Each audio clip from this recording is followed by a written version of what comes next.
Good morning, everybody. Good morning. Welcome to Pillow Talk with Dr. Boyce and Dr. Alicia Watkins. My name is Dr. Boyce Watkins. I'm here with my lovely wife, Dr. Alicia. How you doing today, babe? I'm all right. I got sinus problems. It's Oh that no. time of the year. Oh no. That time of the year. Yeah, around this time of the year in the fall. When the fall starts, My I just get allergies these. hitting the spring.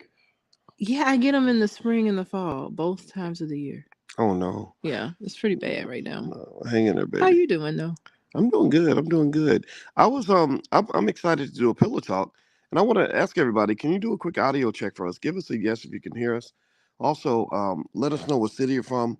In case you don't know, Pillow Talk is a show where my wife and I, Dr. Alicia Watkins, get together and try to have intelligent, fun conversations about important issues in the black community. We believe in black love, black family, black wealth, happiness, education, success, all these things that apparently are out of style now.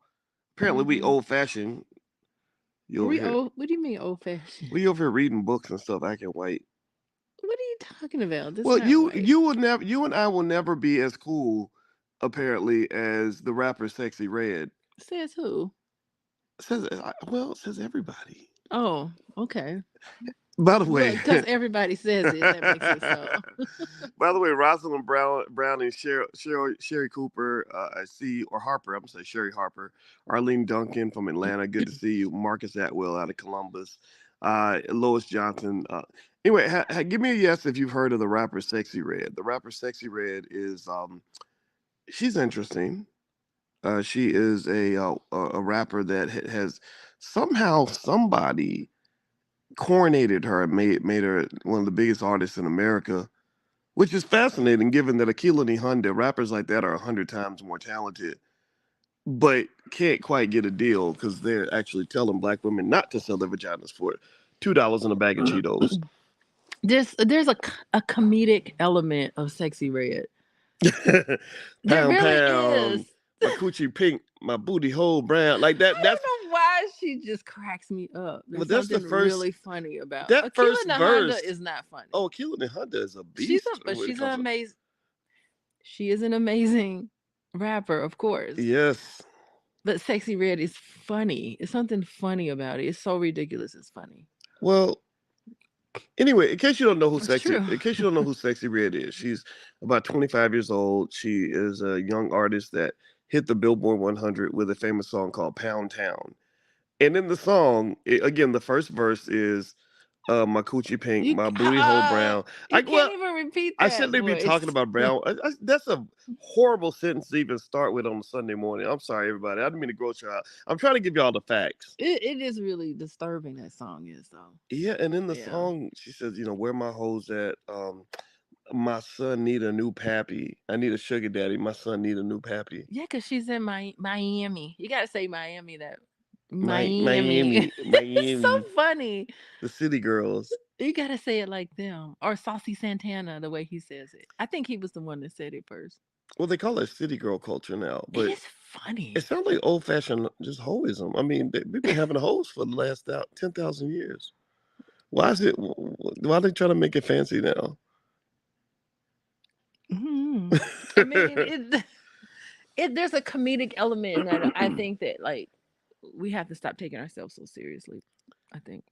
Well, I think that it's it's funny, but it's not funny. No, it ain't a joke. It is Right. no joke. It's It funny, is but it funny, ain't no but it's joke. no joke. Right, right. So let's first in terms of sort of using Sexy Red, who unfortunately has become kind of the poster child of a type of culture that some black people feel was kind of thrust on us. Like they just sort of decided we want to present the black woman in a certain way, and I don't think this makes the lives of black women easier when everybody thinks that you have to act like this in order to be cool or trendy or interesting. And I feel sorry for little girls that feel like they have to keep up with this. But Sexy Red, so she hit the Billboard 100. She was kind of coronated by Nicki Minaj, who did a sequel called Pound Town 2. And Hmm. Sexy Red said something really interesting the other day. Um, she said she talked about the most romantic thing anybody's ever done for her. And did anybody see that video? What's up, Jade? Lioness Crown. Good to see you. I'm sorry, I think I called you by your real name. I apologize. I'm not gonna say that no more. Lioness Crown. Very nice lady. We love you, Jade. So So she said the most romantic thing that ever happened to her, and she mentioned a story about her first boyfriend, how he robbed somebody, and then gave her the money, and she said that's so romantic. Yeah. And then they said, well, how much money was it? She said like $13. It wasn't the money though. It was the point, the issue for her that was so romantic about it was that he actually risked his entire freedom to bring her something on Valentine's Day. Like Mm, he did something so outrageous where he was that risky. He took a big old risk just to give her a $13 whatever. mm. Like if you think about it, that really is. You think that's romantic? I mean, to her it was. I'm not judging her. I'm You, trying to put myself in her shoes. do I got to rob a bank to impress you? Well, we're not talking about me. I'm talking about where she Oh, was coming from. She was saying, good grief, he risked his entire free. He could have gotten arrested and gone to jail, but he was living on the edge and he felt that she was worth his entire freedom or a potential record on his name with the police department. I don't know how records go, a potential charge. He risked all of that just to give her something. mm. I mean, that really is something to that, though. Well, there's a story. I don't know if I ever told you this story, but I'm sure I have because we talk all the time. My mother told me that about my biological father. Did I ever tell you that story about the Pampers? She said that my one thing, the best thing my biological father ever did for me. I kid you not, when he was not he was on drugs and everything, and went to jail and whatnot. But she said that he used to rob a truck, a delivery truck, and he would bring like the real fancy diapers to my mother because my mom What? my mom was like 17 or 18 at the time. I mean, I'm talking about like a kid, and she couldn't afford diapers, and she said that Pampers had just come out. They were the fancy diapers, and she said she would have a big car full of Pampers because my father, my biological father, not my father that raised me, my biological father would rob the delivery truck and bring her all these boxes of Pampers. That's love. You think that's That love? really is love because he's like, I gotta find a way. I gotta find a way to make sure that when my baby, my son, you have the same first name, right? Yeah. This boy senior, he's like, I'm gonna make sure he's taken care of, at least in this way. He did the best he could. We're not trying to judge stuff. Well, You know what I mean? We're trying to I think that look at it for what it is. I do agree with you, right? I don't think judging is necessary, but I think you definitely have to have some sort of a standard, right? And I think that what's happened, unfortunately, in women's hip hop is that a lot of great artists like the Akilani Hundas, who's doing a show in New York, by the way. Everybody should look up Akilani Hunda, one of the best rappers on this planet. The Akilani Hundas get crowded out because there's this epic race to the bottom that and it's not that black women asked for this. I don't know. Give me a yes or no. How many of y'all asked for all this? Did y'all request all this stuff? Because I don't think black women asked for it. It's like it was sort of imposed on black. This is where capitalism and economic power become very dangerous as a tool for oppression because they sort of created this race to the bottom where you're sort of forced to, through media, see all these women who look like us, same color, just degrade themselves, degrade the value of their bodies, make their woman. I mean, she literally said, I think she said in one verse was like, I'm looking for a hoochie daddy because my son need a new pappy. And that image, think about this. This image is being broadcast to the planet. To the planet. When I went to Iceland, I went to Yeah, they Iceland. love us in I was at the Iceland. basketball court and they were playing nothing but hip hop music. And it wasn't like they was playing Tribe Called Quest or Kendrick Lamar. No, they were That's playing old stuff. They're Kendrick playing Lamar ain't trendy old. What stuff. Kendrick Lamar ain't old. Well, I mean, they're They playing the trendy. J Cole, like they weren't D1. They weren't playing that. They were Mm-hmm. playing, Sexyy Red, Cardi B, Nicki Minaj, and I Mm-hmm. know Nicki Minaj has kind of achieved this sort of emeritus legendary status, She has, yeah. but at the same time, her name has the word Minaj in it. And I think that speaks to a type of sexualization of little black girls that happens in our society. And we don't connect that to how many little black girls grow up and end up getting molested and end up in terrible situations, Mm-hmm. because they've been sexualized. And I really think, and the question I ask people all the time is I say, okay, if you think it's just the race thing got nothing to do with it, show me the white version of Cardi B. Show me a white woman. Can y'all give me a yes or no? Can y'all name a white woman who is just as famous as Cardi B, who raps like Cardi B. Can you name a white female or Asian female or Arab female who is just as famous as Megan Thee Stallion, who raps in the same way, uses the same verses? Yes or no? What do y'all think? Lizzo who's the white Lizzo who's just as famous as Lizzo? I'm not talking about some obscure artist who can't get a deal. I'm talking I'm about thinking Megan Trainor maybe, but see, she really isn't ex- that.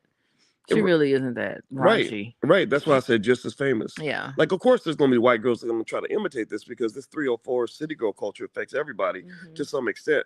But black women are kind of labeled as the poster child of all that is just dirty and disgusting about women. I'm not saying that you can't be sexually liberated and live your life the way you want to live it. But I mean, and it's funny that, like, I think Rudy Otto says Iggy Azalea is the closest to that thing at the time, right? And She was manufactured too, wasn't she? the thing about Iggy Azalea ain't nowhere near where Cardi B is right now. She ain't nowhere near Megan. She ain't nowhere near even Sexyy Red. She was maybe big 7 years ago. So I don't know. Some of it kind of bothers me. It concerns me because it affects how people approach and deal with black women. And I think that when you have quality women like yourself or like Lioness Crown, I know that she ain't out here doing this 304 type stuff.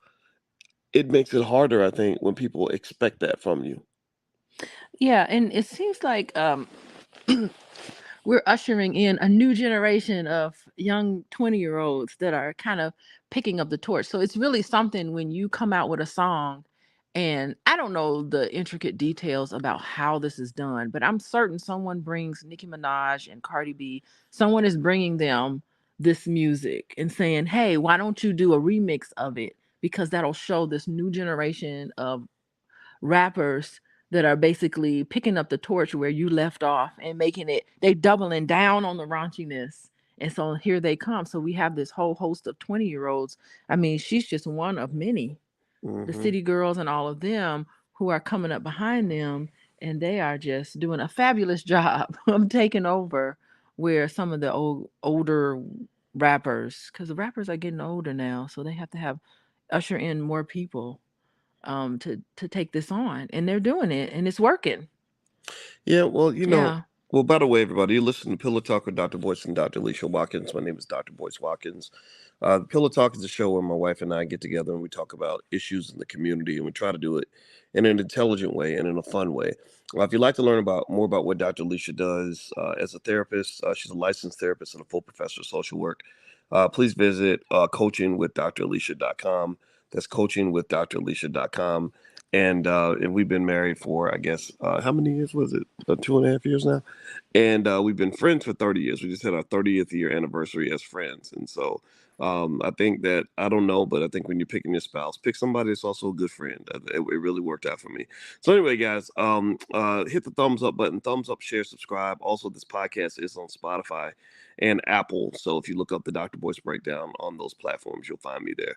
And as well as the content I do with my wife. So we're talking about Sexyy Red. So this rapper Sexyy Red, she's 25. She's in the Billboard 100.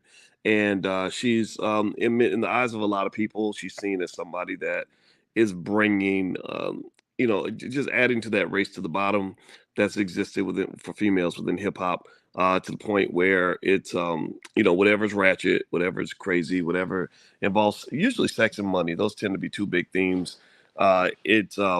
It's kind of become the thing. And so one of the things I was thinking about, babe, is that it seems to me that, when you're crowding out the talented artists, again, I keep bringing up Akilah Honda because Akilah's 100 times, she can run circles around this lady in terms of lyricism. I wonder what the force is that's behind all this. Like honestly, what I see when I see Sexyy Red is unfortunately, I feel bad for her, right? I see her as a product of the broken family. You can't tell me. I would be stunned. I would be absolutely stunned to find out if she had a mother and a father in her house. I'd be stunned. She's probably been traumatized, heavily traumatized, maybe molested. You never know. I'm not going to assume. Also, when you hear the lyrics, in the low quality lyrics, low vibration, low quality, low intellectual processing ability, I'm really picking up on the damage that the public school system has done to our kids. A So lo- we're a blaming lo- we're blaming family structure. We're blaming um, uh, uncomfortable past experiences, and we're blaming the school systems. Is that what those are the three things that you see that you're Yeah, blaming? Okay. yeah. There's a documentary done Mm-hmm. by the guy Speech from Arrested Development, Mm-hmm. who's actually he's in our new movie called B1 the movie, and Speech has a documentary called The Nigga Factory, and I Mm-hmm. like that documentary title. Everybody should watch it. I like that title because what it reminds us of is that human beings we're manufactured, like we become a product of something. Like Mm-hmm. you're a professor now because you were a product of two parents that were teachers, a father who was a great professor in the same field that you were in. Also, you married a professor largely because of the influence of your father, right? Mm-hmm. So the same thing I think is true here. When you see a 25-year-old woman kind of rapping about nothing but sex, it's constantly sex, sex, sex. Everybody has sex, but it's like there's an obsession there, right? That goes beyond that which is normal. And then also the devaluing of her body and the devaluing of the black family. You know, my son needed a new pappy. What happened to his old pappy? Why? What happened to the day Yeah. where his Mm-hmm. son had a pappy and that was the same father he had his whole life? Like, do we think that that's all the black community has become? Is a community full of baby daddies and people that are Mm-hmm. incredibly irresponsible? Yeah, and I don't think any other race can do it. Like it for some reason, it's like we do it. Like I Mm, don't even think because you mentioned all the different. How come they don't have a white equivalent or the Asian equivalent? They just can't do it like we can. Unfortunately, like we are. There's a segment of our culture that is just able to just emulate this. And I mean, when you see Sexyy Red speak, I mean, she's very transparent. Like she's not filtering anything. She's like, this is what happened to me. And I'm certain she is full of stories like this. And I'm certain we're gonna hear it. hmm You know, it really is a reflection of a subset of culture and that is connected to us. Not us, connected I'm to. talking about us as a group, boys. Yeah, yeah, right. I'm talking about not me Right. and you. We're not connected to that at all. Well, it's could. Well, I you don't know. I Well, don't know. well, I can't relate to that, well, you but know. Let me challenge. Let me push back on that a little bit. mhm. Not to disagree, but a lot of us, a lot of the people in this chat are connected to that culture because we can identify it in a second. We got people in our family. Give me a yes or no if you got somebody in your family that identifies with this. I mean, I got people very close to me who see this and say, "Oh, that's me," or "Oh, I get that," or "Oh, that's you know." I don't know anybody very close to me that does that. So I can't well, really relate to it, but well, I know people Well, can, let me not to say that you did it yourself or you lived Mhm. that life, but a lot of us know people. That's what I'm saying. Oh, but of We course. all a lot of us know that Negro who thinks that this is cool, right? We Mhm. went to college with that girl who slept with everybody in the dorm. We maybe went to we knew thugs when we were growing up. We had a relative who got hooked on drugs. You know, like that's what I'm saying. You know what I Mhm. mean? So I'm not saying that it's like we would emulate it. But I think that we're very familiar with it. I think that's why some people get very frustrated with it. You know, that familiarity can breed a little bit of contempt because it's like, come on, we're all trying to do better. It's almost like if you go, it's like going into a messy kitchen. The black community can be compared to a messy kitchen. And imagine you go into a messy kitchen and you say, I'm determined to clean this kitchen. And you start scrubbing and mopping and washing every dish and cleaning up all the nut and the mess on the floor. And you finally get the kitchen looking halfway decent. And somebody just comes in and just pisses on the floor.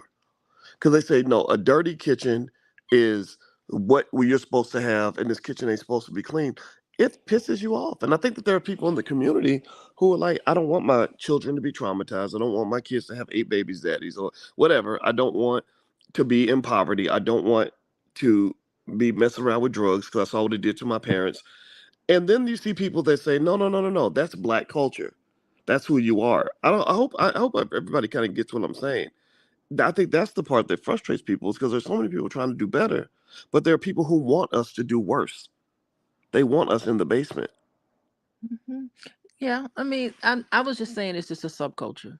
Mm. It's a subculture. We see it in the videos, and I'm sure it's not fabricated. Like that's a for real party going on in Miami.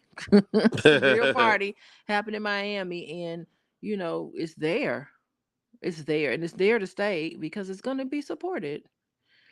It's going to be shown and supported. We're going to put a spotlight on it, and there you have it. And go ahead. You were going to say I something? was gonna say it's all about the money. It's if black people controlled the wealth, you wouldn't see all this up there. A lot of black women would say, "Oh no, this is not.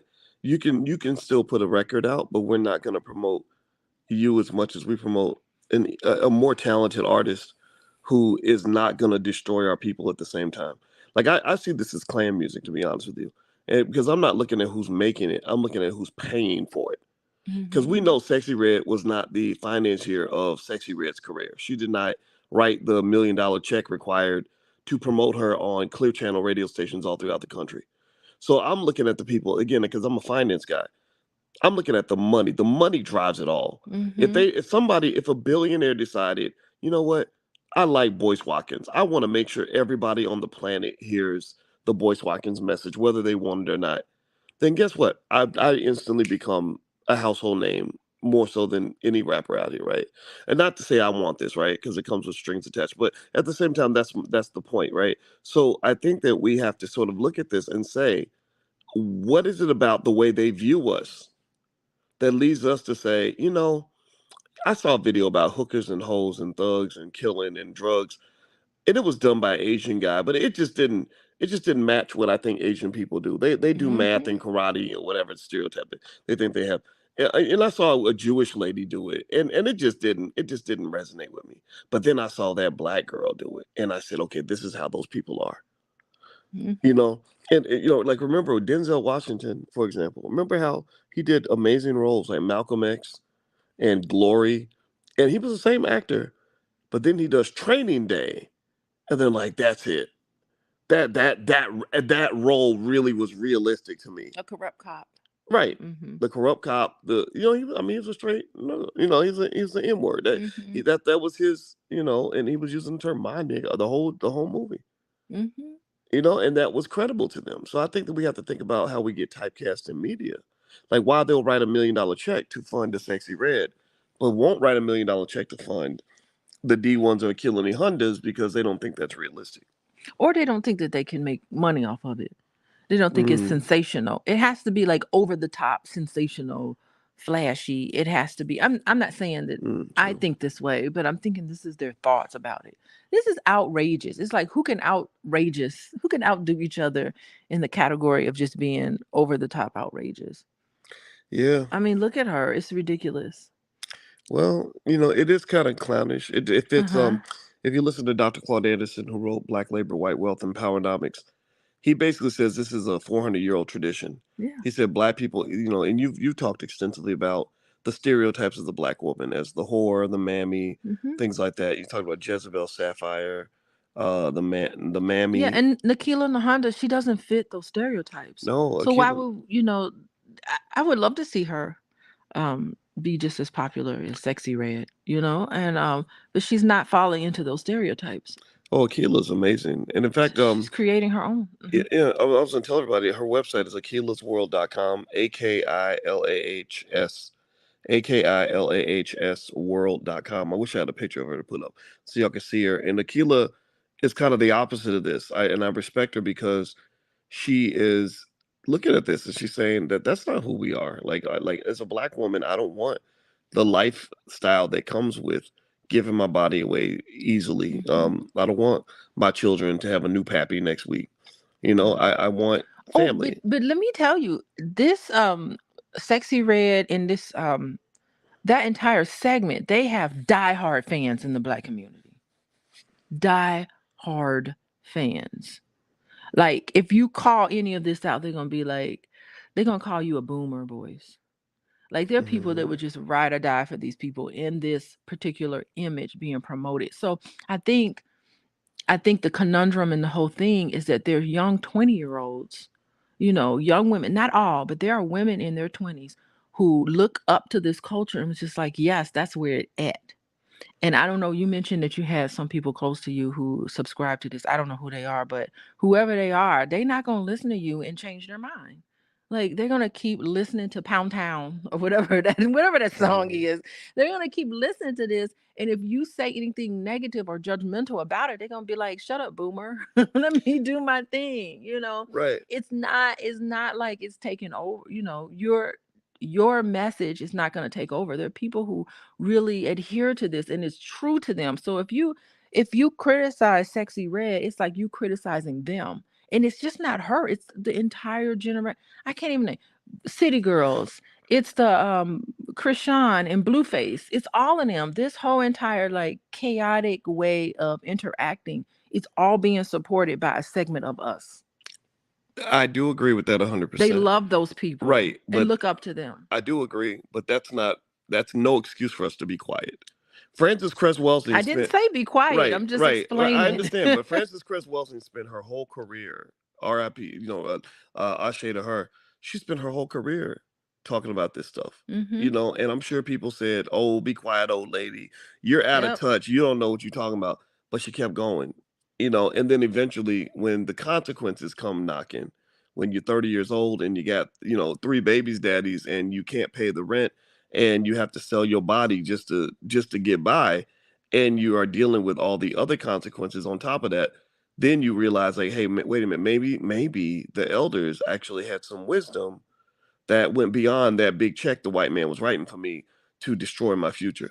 And because what I see here is I see, for any young person that does fight back, and it happens, because we But it's did that. not all young people. We It's did just that when some. we were young. I remember Ice Cube and Scarface attacking a man that I respect immensely, named Reverend Calvin Butts. And me, Cube, and Face, we were all young. I know Scarface. I know Ice Cube now. These are the two guys. I would loosely call them friends. We are associates. We know each other. I've been on. We've talked on the air.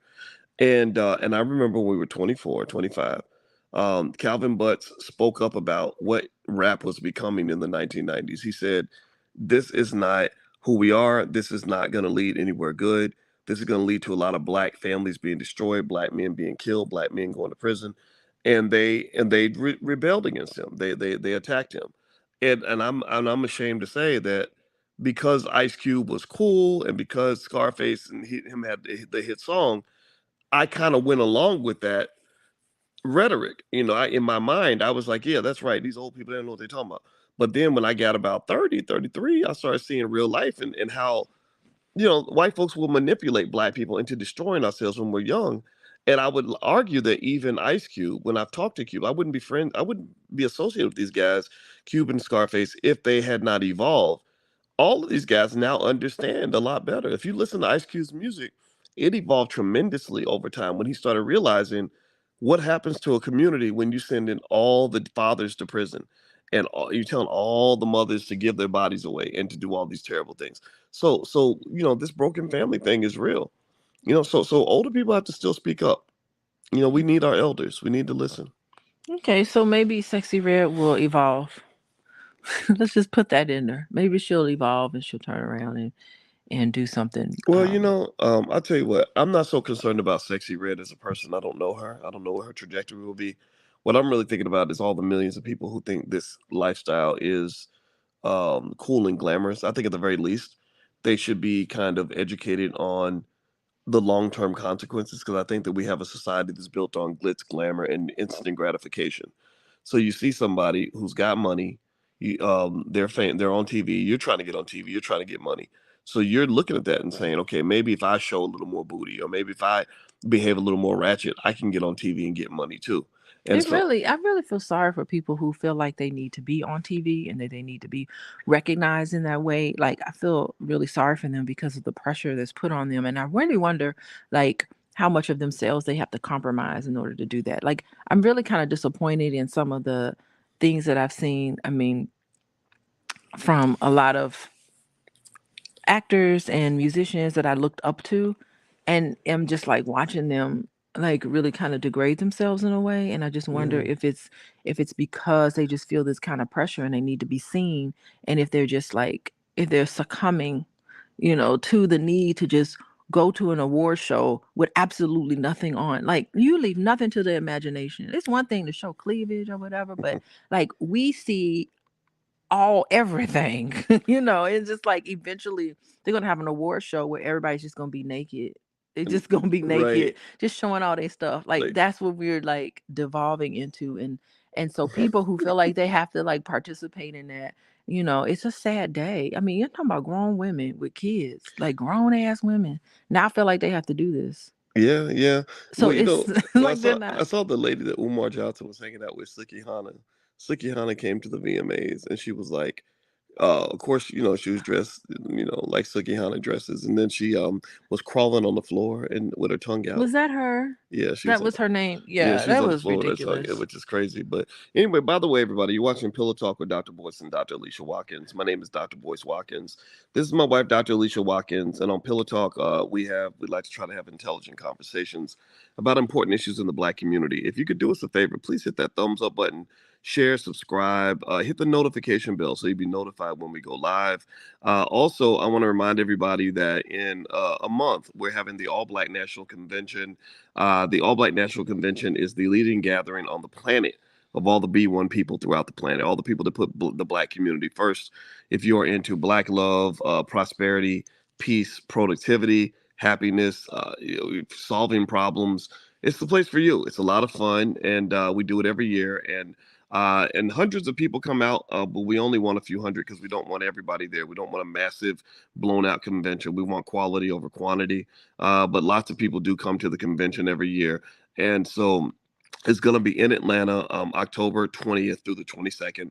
We have over 40 experts on every area from wealth to family to everything else. So if you'd like to learn more or you want to be a vendor, you want to just see what we got going on, go to allblacknationalconvention.com. That's allblacknationalconvention.com. Also, this podcast is on Spotify and Apple, so you can look me up on Spotify and Apple. And I have a new book out called The 10 Commandments of Black Economic Power. So if you'd like to take a look at that book, you can go to drboycebooks.com. Also at drboycebooks.com, if you look up the word Alicia, you can find my wife's books. She's done a lot of books on drama-free families, how to get rid of the chaos in your family.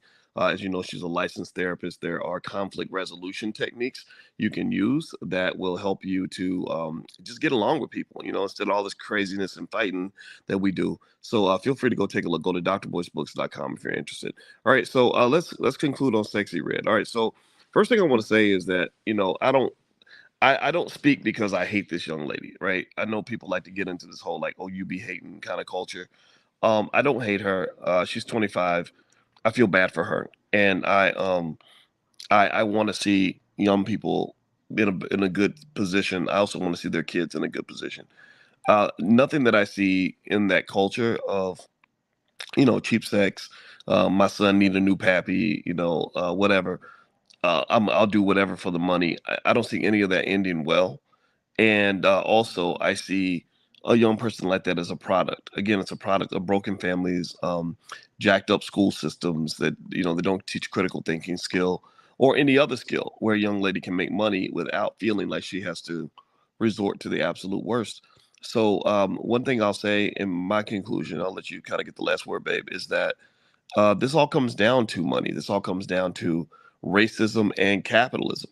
The music industry is not funded by us. Other people write those checks.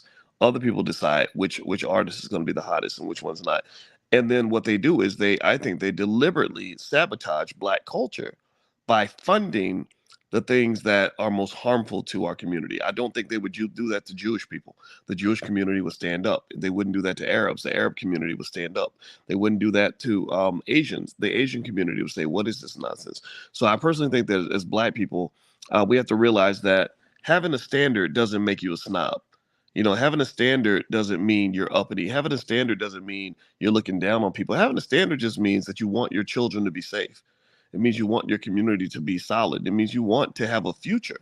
Because ain't no future in the front. Like MC Breed used to say, ain't no future in all this. I mean, there's nothing. You look at any lady, like take this 30 years down the line, find any woman who's lived like this, like the culture she's promoting, and live like this, till her 50s and 60s. What kind of legacy does this woman live or have? What kind of life will she have? What kind of family situation will she be in? What kind of economic situation will she be in? What kind of situation will her children be in? Right. And so I don't think we should just sort of blanketly sit back while we watch traumatized parents traumatize their kids. I just think that it's up to us to at least say something or try to do something. So what do you think, babe? Oh, yeah, I was thinking when I heard her talk, she said that was the very first time someone had ever done anything for her.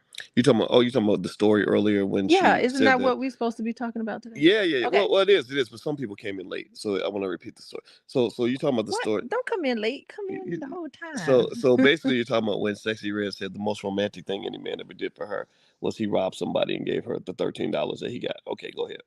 She didn't say any man. She said the best thing anybody has ever done for me. Anybody has ever done for me. I And then thought it she was like goes the into, most. She said anything really? she said it was romantic, but I don't think, because I think I watched it a couple of times. I do believe she said it was the first time anybody had ever done anything for me. I almost certain I heard that. I Mm. have to double check, and I'm sure people will correct me. But and that struck me because I know that's what she said. That struck me. The first time anybody had ever done anything for me. I mean, think about that. It was some guy that robbed something and then sent her. And then she went on to say that how romantic that was. And I'm just thinking, what kind of life is this little girl living where that was the very first time somebody had ever done anything for her?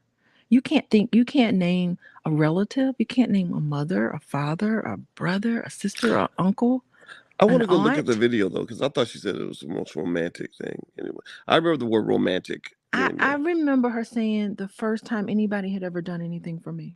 Okay, keep going. And I just remember going, oh my goodness, what is this lady's life like as a Mm. child growing up where she could not point to anything other than this guy and it was romantic for her? It was really, really, something I think pretty striking that is, she looks back on that as a real tender moment. Like, oh my God, that was the sweetest thing. And I think it just makes me think about like the real problem. I know you you point to the school system, and I know you point to broken families, and you point to all of these things, and that of course always is a factor because we know that how you turn out in life has to do with all the systems that you're involved in, so we understand that. But the biggest thing for me is like it's interpersonal for me. It's like when you're a child and you're growing up, is it a loving environment for you? Did you have somebody there in your household, no matter what kind of household it is, right? Did you have somebody that was responsive to your needs? Did you have somebody that you could look at or turn to when you were hurting, when you were sad, when you were upset? Did you have someone who was patient and took out the time to interact with you in a way that made you feel special, that made you feel important, give you some self worth and self esteem? Or are you the kind of person that's going to do a video and you're going to be talking about the first time anybody had ever done anything for me? This was this romantic gesture. Mm. And so those are the things that I know play a big factor in the development of children and this entire culture of subculture. It is a subculture of our culture, right? I don't relate to it, but it's a subculture of our culture of a bunch of little children that got left behind, Mm.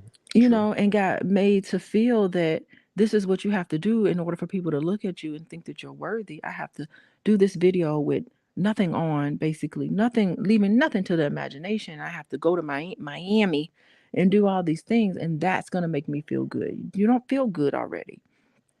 Mm. Well, that's true.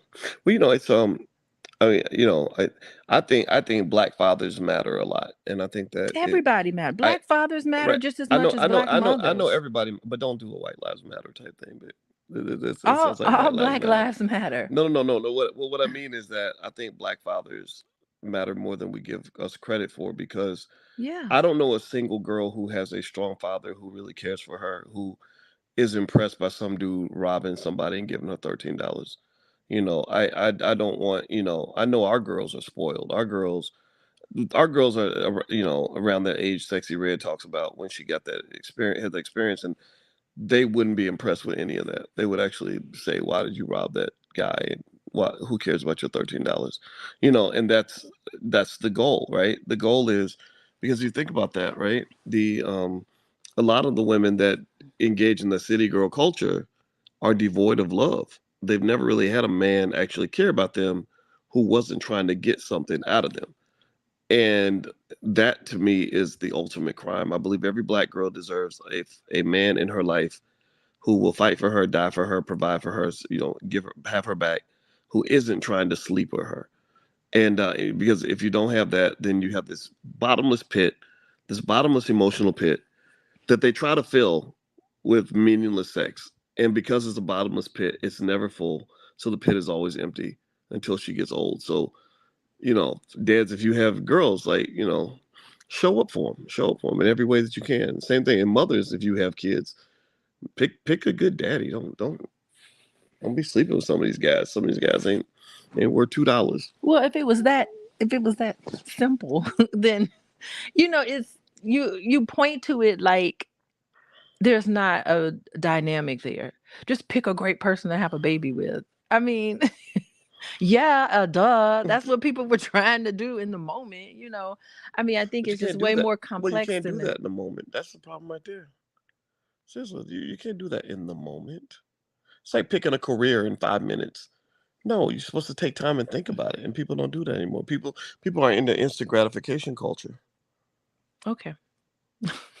I was trying to make a point, but that's okay. Please, I know I cut you off. You Go did ahead. cut me off, and I lose my train of thought when you do that. Oh, sorry, you said that. I oversimplified it.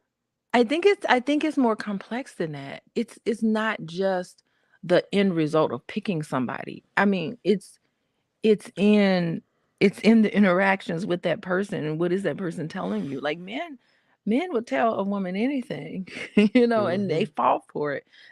So, it's what's happening with you when you're trying to pick a mate and you do your best. I know a lot of people where things just don't work out. I mean, you talked about your own biological parents that didn't work out. You just spoke about it. Clearly, something Hmm. must have happened, so it's very easy to just say pick somebody, Well, you know. yeah, I think in the case of my parents, it seemed like they were young and they had sex, and just like myself, when I was 17, Okay. I was just happy to be having sex. I wasn't thinking like, okay, is this lady going to be a good mother for my child or anything like that, right? Yeah, so it's So I not do think simple. It's not it's not. very Oh, it's certainly not a simple process, right? It's yeah. designed to trick It's you, not easy. right? And I think that's where mentorship comes into play because if you have adequate mentorship, honest mentorship. A lot of our families, we don't even talk about sex with kids. We just assume that they're not doing it, and they figure it out on their own. So, but I think like if I'd had somebody really explain the game to me, like tell me when I was 15, hey man, you pick that girl, she could get pregnant, and do you really want your mama, your child to be raised by a woman that isn't gonna, Well, a have lot your of values? mhm. Then I would have listened to that. I just know it's just no one ever told me that. Yeah, but no one has to tell you that if you grew up, and I'm not talking about you boys, but if you grew up in a nurturing home, then no one would have to tell you that because you would have Mm. the self-worth to know who and what is worthy, who and what you need to spend the rest of your life with or risk having a baby with or any of those things. Those needs that you have, it starts with your own self-worth. And you get that when you're in a loving home. Well, I do agree. Self worth is very important, Mm-hmm. and I'll say that the other problem though is I think that for men, our culture tells us if a girl looks good, we're supposed to sleep with her, Yeah. and that's terrible culture. That's just horrible. That's but they promote that constantly. They I know men who will make fun of a man if he has an opportunity to sleep with a pretty girl and says no. They think that that's kind of lame, and I think that's kind of unfortunate. But it's just as lame as women sleeping with a man just because he's got a little bit of money in his pocket. So I think ultimately, all of us have to wise up. So I would say to everybody listening, talk to your kids, talk to them about this stuff. I like talking about all the stuff that's out there so you can understand the consequences. I don't think that because we see ourselves as black people, we're trained to be victims. And I think the downside of being constantly in the victim box is that you don't believe in things like accountability. You don't, you kind of throw personal responsibility out the window because you always have somebody to conveniently blame when you destroy your life. And I'm not a fan of that. Well, I mean, you mentioned personal responsibility, and I think that's really good. But you also mentioned the school system. You mentioned, you know, you mentioned Hmm. all these systems that are, not necessarily serving you. So I think it's important when you talk about personal responsibility that you deconstruct everything happening in your life and you look at it where you're thinking, okay, some of this is me, but some of this is not. So you can't just point to one thing or another.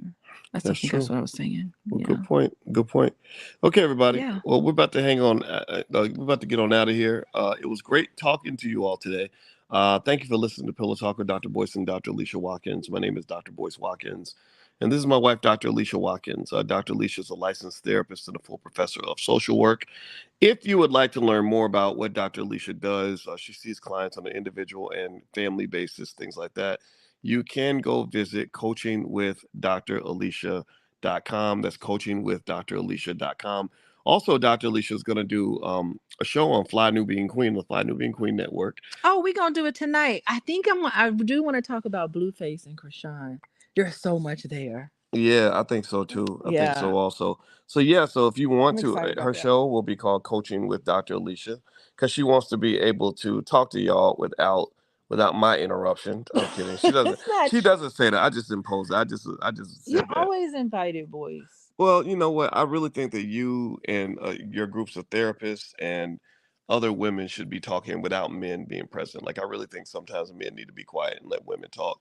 Just like I think sometimes women got to be quiet and let men talk. Well, I So don't see it that way. I know. Anybody can talk at any time. No one should just be quiet. See, and the fact that you don't see it that way, it's exactly why we all need to sometimes have our own conversations. Because some things I don't see, some things you don't see, but we got to let each other see what we gonna see. So anyway, if you go to Okay. flynubianqueentv.com or you just find Fly Nubian Queen on YouTube, it's where Vicky Dillard's on that platform also. Dr. Alicia on Sunday nights is gonna have a show there, and it's gonna be all by herself with her therapist friends and some others. She got some real smart friends.